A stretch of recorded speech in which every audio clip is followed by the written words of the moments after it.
we've been stylistically consistent too. Yeah, Cannibal Corpse album is always, there might be a few minor surprises, but in general, it's what you expect.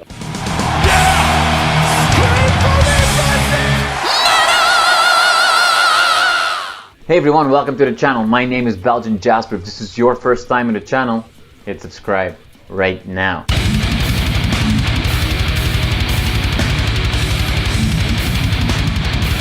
Alex, thank you so much for your time today. So, My pleasure. 35 years. Is that just holy shit moment, or not? Does it not bother you at all? Well, I mean, feels like we've had like a few decades of just holy shit, you know what I mean? Like we're really just so overwhelmed when we take time to stop and think about it. Exactly. Because, it's been a career that we never could have possibly predicted. I mean, I've said this kind of thing in other interviews, but it's worth saying again. When we started in 1988, heavy metal itself had been around for 20 years, give or take, depending upon what you consider the beginning of heavy metal. Right. So to imagine a career that goes 15 years beyond that, that's no way. Yeah, we had no idea something like this could happen. And I think we've always been incredibly grateful to our fans for making this possible, because it's been, so much more than we expected, and it's lasted so long. So thank you.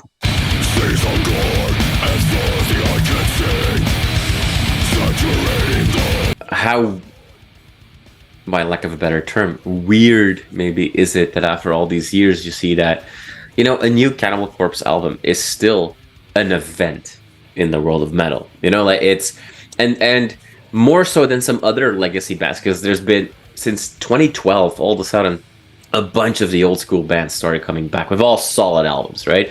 But few of that, group of original bands have that same kind of buzz in the industry as you guys when a new album is coming out, and you can really feel it in the community. Like, do you even have a chance to take a step back and see that happen, or are you completely oblivious to that? Like, what's it like for you?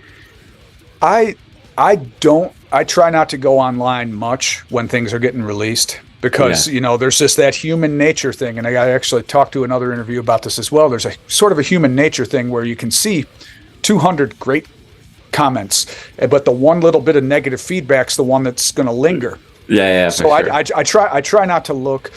Where I do figure it out is like by talking to people after shows, getting that like face-to-face contact with people, and they've just seen the show and everything, and they'll tell me which songs they like on the new album and that sort of thing. So, like the excitement around it, we're very grateful for that. It makes us really happy. And I think one of the things that is a little bit different about us than a lot of the other bands is that, for whatever reason, we just never took any time off. Right. So while some bands are sort of coming back, I think we've been consistent. I mean, you just look at our touring record. If there's a place actually where you can find that, I don't actually know. But I mean, we've toured so much and so consistently, and we've released albums steadily.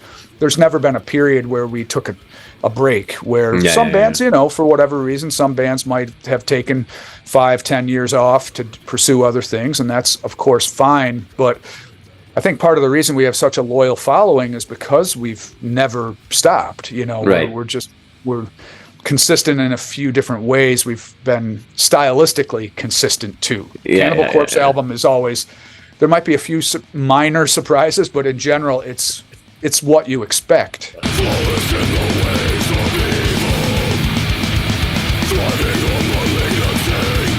Paul recently said in an interview that, over the years, he definitely had to change his work routine, if you will, going from in the early days, always jamming and practicing together as a band.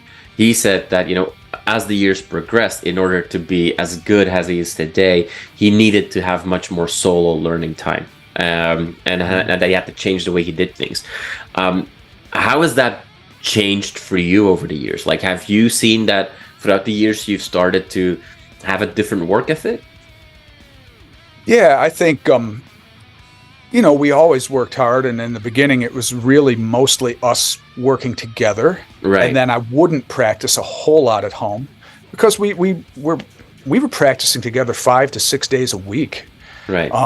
It's what we would do after work, or for me after, I'd go to college and then, or sometimes work as well and then go there. But those guys, yeah, they'd work and then time to practice. And it's what we'd all be doing after dinner for years. And we would jam together all the time and write together. And so, yeah, I know what Paul's talking about. It has changed over the years. The way you live changes, and the way we work and write has changed too. And, so there's a lot of changes going on. We're getting older as well. So you want to it's a physical kind of music that you need to keep up with, especially a drummer, I think, but for bass players and guitar players too. I couldn't stop playing for 3 weeks and then go on tour.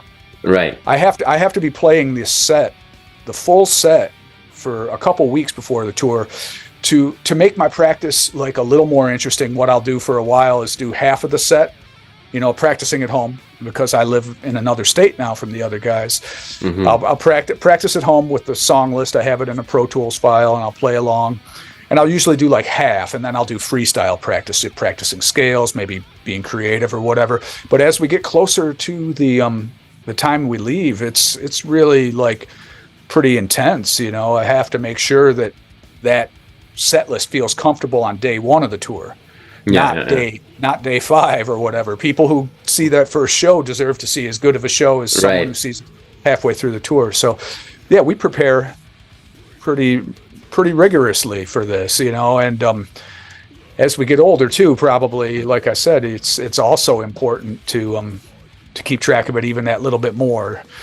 Yeah, I mean, when we were younger, people are generally at least we, or me anyhow, I'll just speak for myself, I guess, but maybe a little less responsible, a little less disciplined, in the old days, and you can get away with it when you're younger. But as you get older, you kind of have to keep up with it, treat it like an athlete would.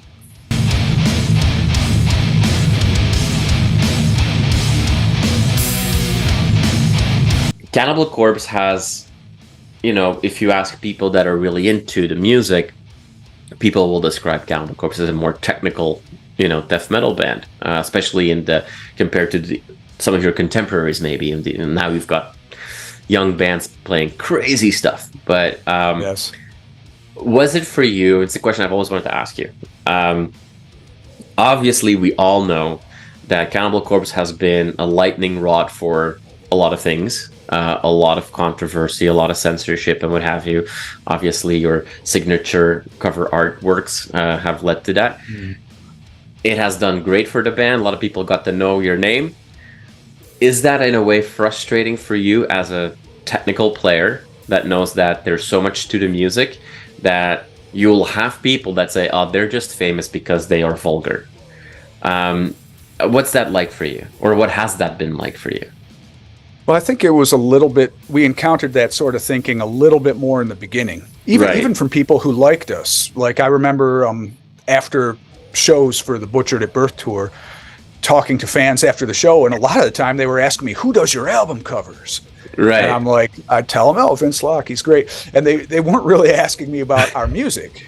I'm sure they enjoyed it. It's not like they didn't enjoy the music, but they seemed really, and again, this is just my recollection of it. There were a lot of people that were really focused on that part of what we do, but it's not all that we do. And I don't think certainly that kind of lurid imagery is going to get you noticed, but there needs to be substance there. Right. Beyond that. Otherwise, people would just be fans of Vince Locke, period. I mean, I think our fans are fans of his as well, because his art is amazing, but they're also fans of our music. Right. If you know what I mean? I think that there's, and I think most people know by now, I mean, you don't make it to your 16th album or whatever without having substance there. I think people know that, but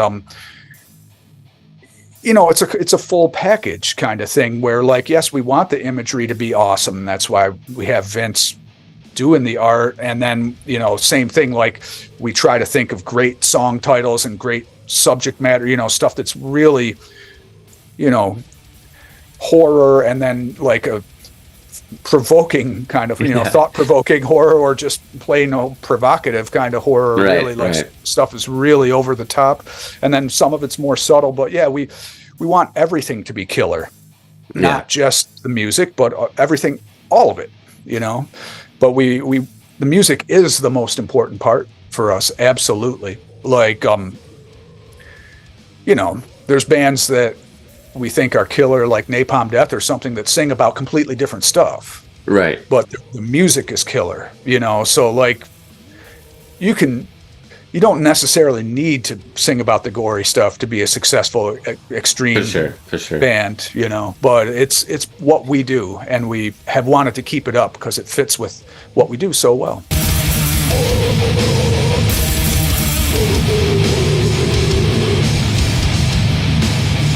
Not that it's the same thing or in the same category, but you obviously also have another larger than life character in the band with your frontman, who's, you know, one of the more familiar faces in the world of metal. People that know the band very well know obviously the contributions in the band to the music and the style and the vision of yourself and some other people.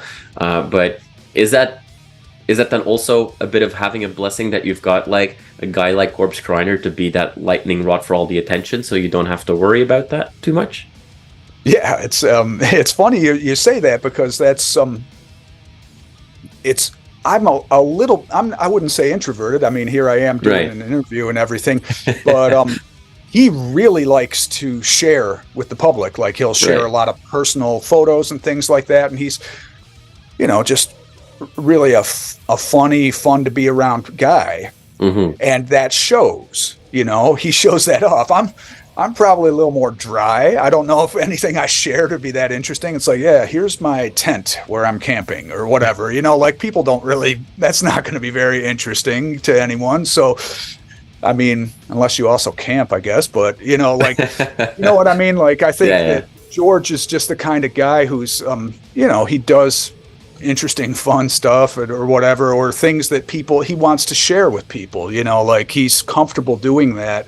And yeah, the larger than life thing, it's just sort of, it's not something he's trying to do. It's just who he is. You know, he's got an outgoing personality. And I think that's important for a frontman.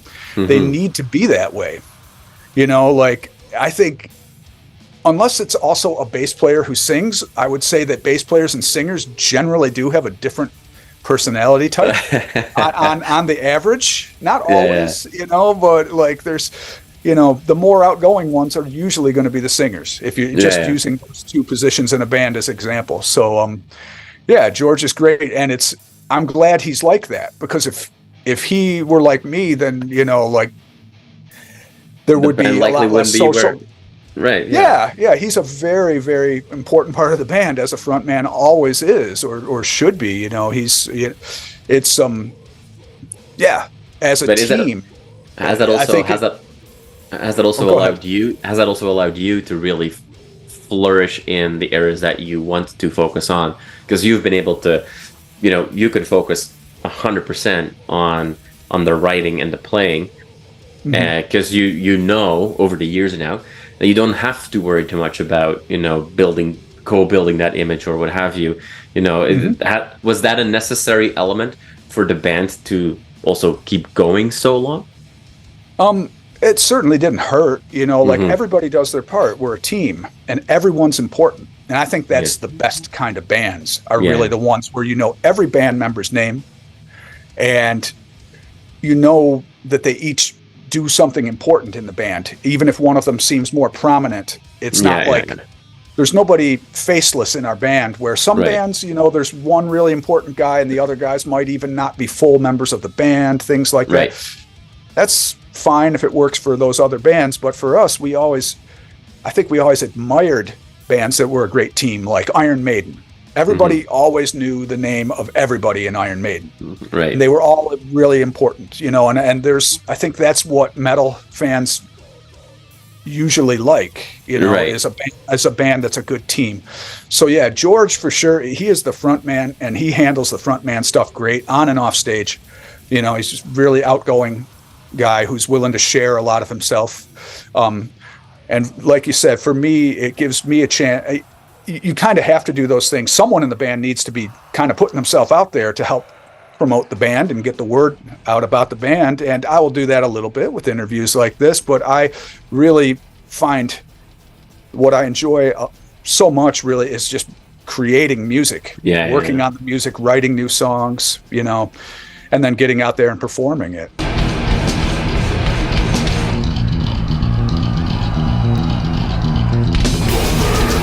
For obvious reasons, the previous album, Violence Unimagined, you guys were unable to promote in the way that you want to promote it because the world was locked up. I've had a chance to listen to the new album already. Initial reviews coming out are very, very good. I'm sure you're very excited about all the new material, but when you are going to go on the road and play, because you've got some great, shows lined up, what should we as an audience expect? Because your audience, most people haven't had a chance to see you guys perform anything from the previous album. So is all the shows that are upcoming, are they really focused on promoting the new album, or should we expect to be a bit of a mix of both new releases? Well, it's most recent releases. Yeah, it's a mix, and plus we have such an extensive back catalog, and we don't want to leave that out either. And we got a few, there's a few songs, but you can basically count on us playing, like Hammer Smashed Face and Stripped, Raped, and Strangled, maybe I Come Blood as well. Those songs are pretty much always in there. So like this next tour we're doing with Mayhem, it's a co-headliner. Right. So we're each going to be playing around the same amount of time, and it's probably a little bit less than the time we would play if we were the only headliner. Of course. You know what I mean? Just a little bit less. So it's going to be hard to pare it down. We've actually been in the process of that now, and I think we've got it down to what it's going to be. And I think we've done a decent job of putting something together where it covers a whole lot of ground over these past 35 years for us, without neglecting to promote the new album. There'll be a few songs from the new album, a little bit from Violence Unimagined as well, at least I think probably a couple songs from that. So, and then a scattering here and there, and then plus those hits I mentioned that we kind of always will play.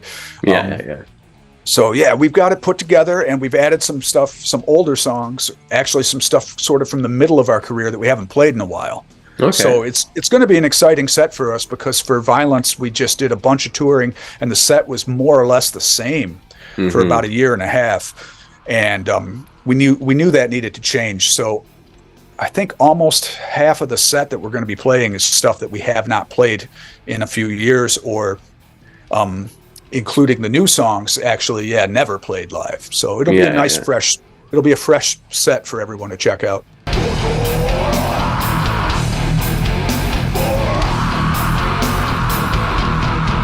I remember an interview that you did, I think, over 10 years ago, where you shared that, as I was growing up, I was always like, I was listening to whoever was the heaviest band around. And if another band came around that was heavier than they were my new favorite band. Is that something that has continued, or like more artists that have a legacy now? A lot of people say that, I'm still kind of listening to the same bands that were around when I was younger. Or have you stayed in touch with the death metal scene in Mel? Because there's a lot of very heavy and a lot of extreme stuff coming out every day these days. Do you listen at all to newer bands as well? I do, but I haven't listened in depth the way I used to. And I'm going to blame a little bit of that just on the way I'm listening to these bands. I'll be like, okay, I'll hear about all these bands, and then I'll make a playlist in Apple Music. That's the particular one I use. Some people use Spotify or whatever. Make a playlist of them, put it on shuffle, and then I realized that I'm not really retaining that much. It's all like heavy, but I'm not gathering it. So I kind of decided that I'm going to just try and find, pick up a little bit from people on tour that I speak with and stuff, fans after the show, and see if they have any tips for me of like what would be something cool to check out. and then try and actually focus a little bit on one of these bands' albums instead of just taking that little sampler approach, you know? Yeah.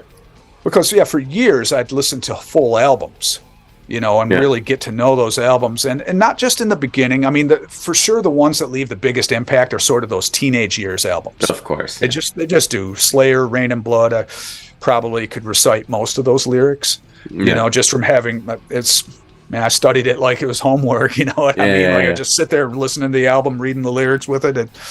And there's a few albums like that for me. And as you get older, you do that a little bit less.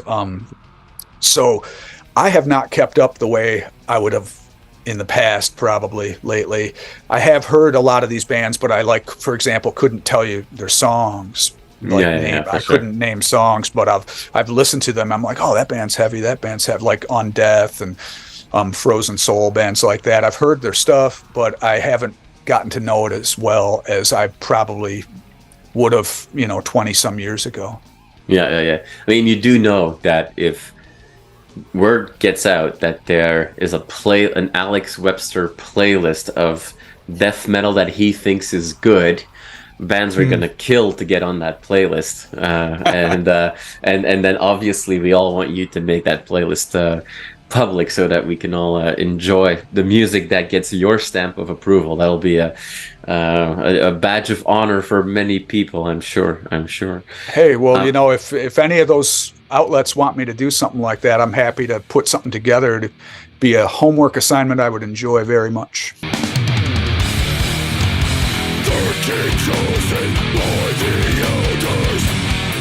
The cool thing about this whole situation is that, yes, this is album number 16, but whenever you guys are giving interviews, it doesn't really matter who in the band. It almost sounds like it's a bunch of youngsters that are like at their third or fourth album and still, very much ready to take over the world.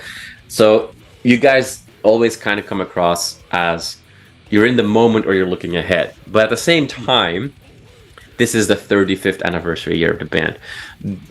Are milestones like that at all important for you? Because once you start celebrating those, then every year there's a milestone of some sorts, right? There's always a 10th, 20th, 30th. Soon there'll be a 40th anniversary. What's that for you? I mean, we are really kind of in the moment. I think that's the way most people are living, like, especially with social media and having a bunch of albums out. Like, right. I'll see someone will tag me, it's the 20th anniversary of this album. I'm like, oh, okay, cool, excellent. I don't remember. I don't have all of the release dates memorized, of course, and I'm happy that there's fans out there that care enough to point these things out. Or maybe it's someone, I don't know who's putting that out there and keeping track. I'm glad that people are interested enough, but for us, we're not really keeping track of that. We're like, okay, we got this album now, and let's get out there and tour for that one. And and like, what's funny is I feel like the 35th anniversary, like that, just the number 35, it's not one that anyone celebrates. Right.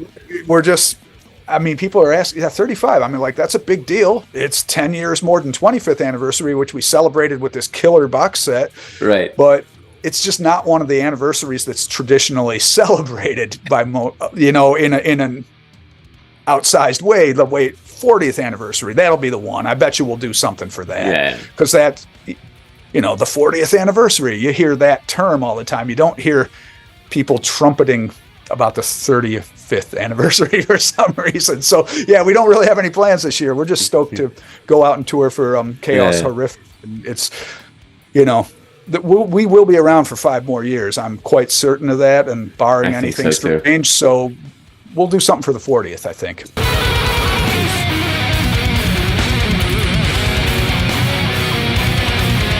Alex, I know that you're extremely busy. There's always, like I said in the beginning, when there's a new Cannibal Corpse album coming out, everybody wants to know about it. Everybody wants to talk to you guys. So I very much appreciate you took some time in your busy schedule to answer some of my questions. I very much appreciate it. And I can't wait to see you guys live on stage when you're co-headlining with Mayhem. That will be so awesome. Thank you so much for your time. I really appreciate it. Hey, thank you so much for the interview. And looking forward to seeing everybody on that tour. It's going to be a killer one. So be there.